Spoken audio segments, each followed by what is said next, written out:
Hello, fellow translators. So today I'm going to be talking about scams or possible scams that have been coming up lately. And I felt like I should do this because I know I mentioned before that I thought in terms of changes, what might be happening is that there would be certain, uh, there'd be a sort of a downturn in things that happen in terms of workload. But then we would start getting requests from like weird areas and weird parts just because a lot of things are changing. So maybe not from our usual clients, but from other people and other venues and maybe in other methods. And that's certainly been happening. I know I've been contacted by,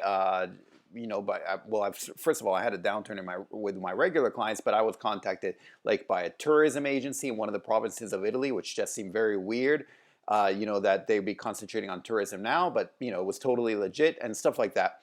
But in the meantime, I've also had quite a few issues and weird stuff popping up, and so I thought I should share, and also some downright scams, which also I'm going to share. But first of all, the main thing I've been seeing is a lot of things with what seems to me to have the opposite of price gouging, basically very low prices.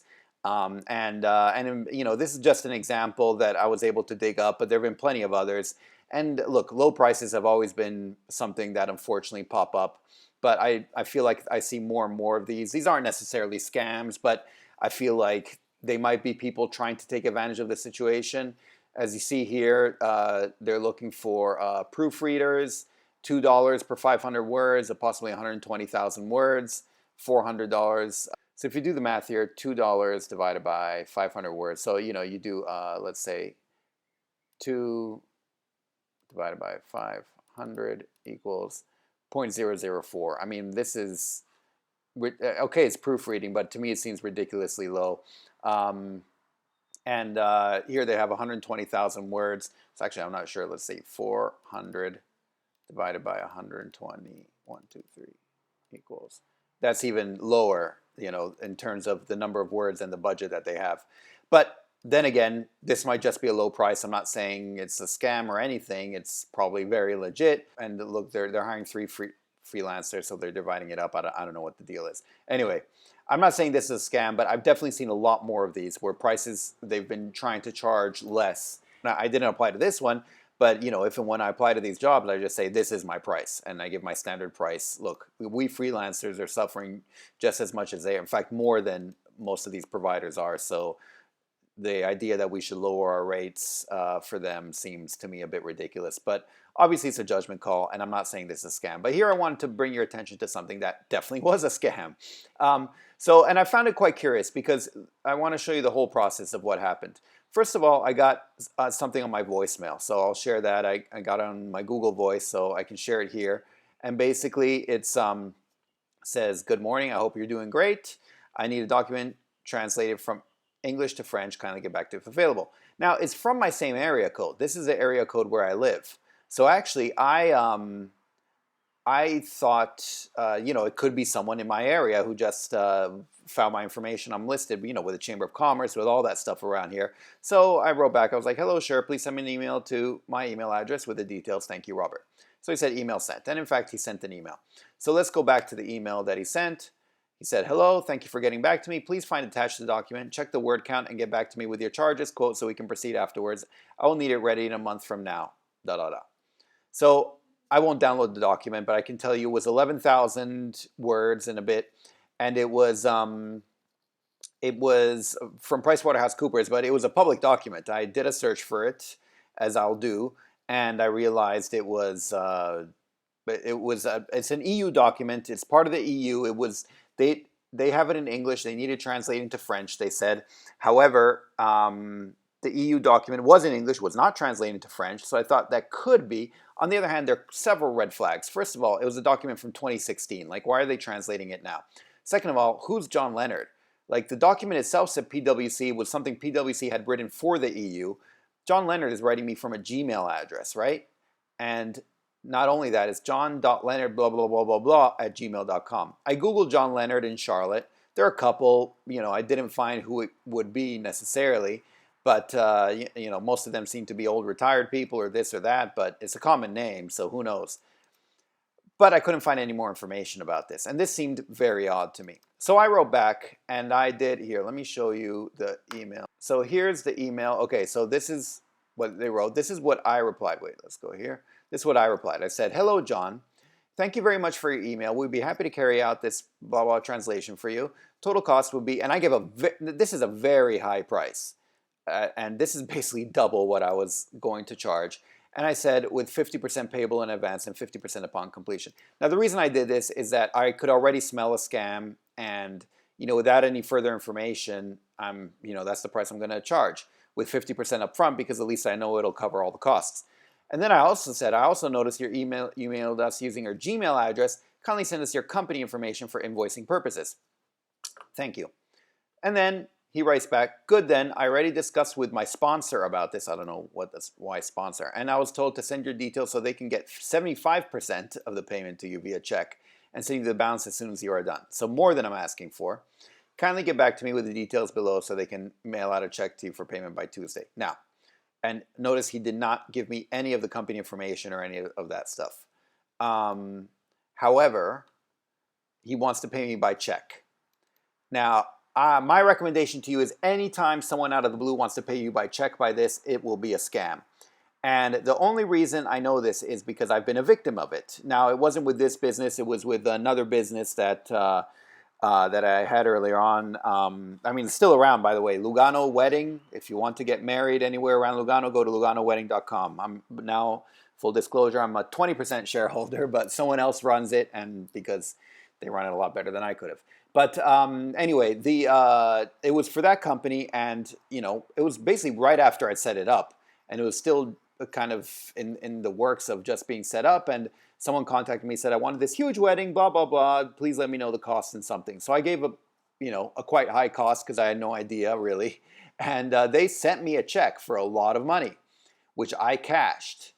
And then luckily I forgot to let them know that I cashed it in, and that day. So the next day the bank contacted me and says, "Oh, the check you sent us the check you cashed in was a fake check. It wasn't a real check, and so we canceled it." I got really scared, and they're like, "Look, there won't be any consequence because nothing bad happened. Just to let you know that the check's been canceled." So obviously, I got back in touch with them, and I left a message basically, and I said, "The check you sent me didn't go through. It was a bad check, so please let me know how to proceed." And then I never heard back from them again. Now, it really seemed weird to me. Like, why would someone send it? Like, how could something like this be a scam where you mail out a check for payment? I'm like, if they send me a check, how is that a scam? Well, the reason it's a scam is that they were basically hoping I would let them know right away. So if they send me a check, and also, by the way, I was dealing with a Swiss bank there, and the Swiss banks are very efficient and very good at this. Many banks, it'll take them a couple days, especially in this day and age, to verify if a check is real or not.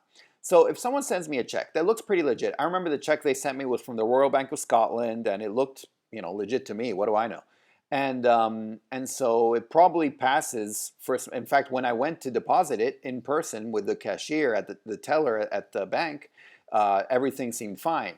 So even the cashier at the bank thought everything was fine. It was only later when they did the check that they realized, probably with the Royal Bank of Scotland, and the Royal Bank of Scotland told them, "No, this is a fake check."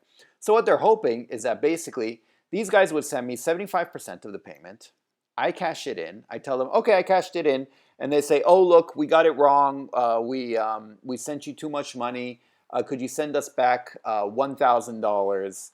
And we'll pay you the remaining balance later," or something like that, or something like, "Oh, we don't need the translation anymore. Please cancel it, and please, but you can keep the 50%. Just mail us back $1,000." Something like that, where they asked me to send back a portion of the money, not the entire thing, but a portion.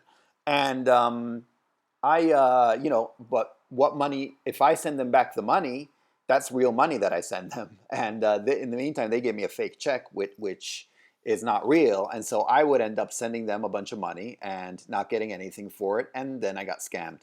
So I just wanted to let you know, because first of all, I noticed something else after that. There was another message I received from an area code I did not know, which sounded scammy right away, and I kind of didn't realize it was the exact same wording, basically. "Good morning, I hope you're doing great. I need a document translate from English to Chinese. Kindly get back if available.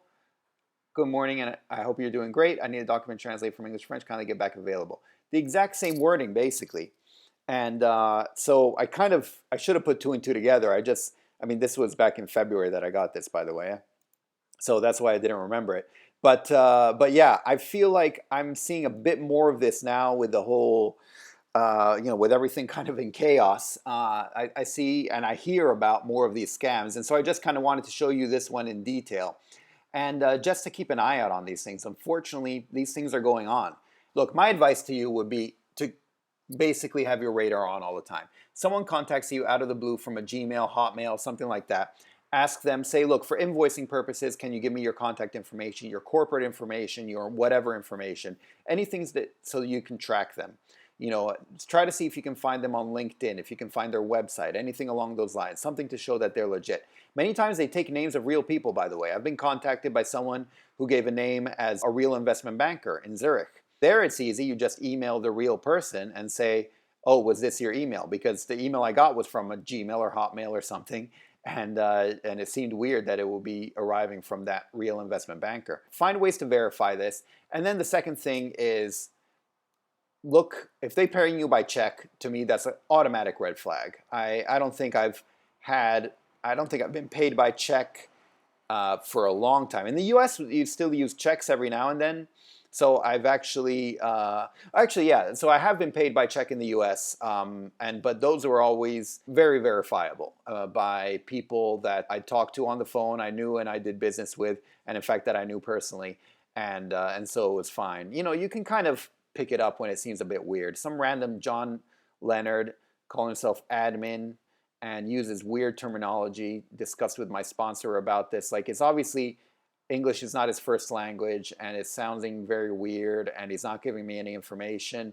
He's hoping that I'm desperate enough to actually accept this. All of these should be red flags to you. So just beware, just be careful, really. And because the last thing we need to deal with during these uncertain times is people scamming us. So just keep your radar up and try to pay attention, and hopefully everything will be okay. And that's pretty much it. Hopefully this can help you out if you ever have issues. And yeah, I will talk to you next time. Thanks. Bye. Savedum.